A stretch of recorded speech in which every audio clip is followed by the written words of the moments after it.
नमस्कार दोस्तों, हर हर महादेव।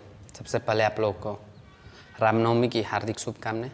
आप लोग अच्छे से रहें, घर में रहें और ज़्यादा जरूरी है तो घर से बाहर जाएं। जी दोस्तों, कोरोना वायरस काफ़ी फैल चुका है।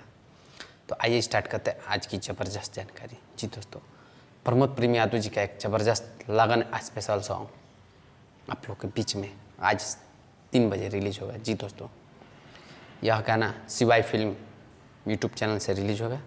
तो जितने भी प्रमोद प्रेम जी के फैंस हैं 3 बजे सुनना ना भूलिएगा। जिस गाने का नाम है फाटल बा। जी दोस्तों, एकदम से ब्लॉकबस्टर और लगन स्पेशल सुपर डुपर हिट है। इसे गाए हुए हैं प्रमोद प्रेम यादव जी और नेहा राज जी। डुइट सॉन्ग है। तो यह बता दो दोस्तों, एकदम ज़बरदस्त और यूनिक नाम है फाटल बा। तो आप लोग अभी तक शिवाय फिल्म को सब्सक्राइब नहीं किए हैं तो शिवाय फिल्म को सब्सक्राइब करें और 3 बजे जितने भी प्रमोद के फैंस हैं धमाल मचाने के लिए तैयार रहिएगा। जी दोस्तों, और ज़्यादा से ज़्यादा गाने को शेयर कीजिएगा और ज़्यादा से ज़्यादा सुनिएगा। 3 बजे आज रिलीज होगा फाटल बा। जी दोस्तों, और बता दो दोस्तों कि प्रमोद प्रेम यादव जी का एक से बढ़कर एक सॉन्ग आप लोग के बीच में आएगा।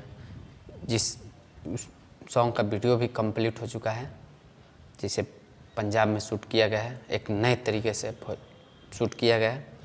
और बता दें दोस्तों कि वीडियो अच्छा लगे तो हमारे चैनल को सब्सक्राइब करें, वीडियो को लाइक करें और ज़्यादा से ज़्यादा शेयर करें और ज़्यादा से ज़्यादा हमसे जुड़ें ताकि प्रमोद प्रेमी से रिलेटेड सारी जानकारी आप लोग तक हम पहुँचाते रहें। तो 3 बजे सुनना ना भूलिएगा फाटल बा शिवाय फिल्म यूट्यूब चैनल से और अपना प्यार सेवा दीजिए।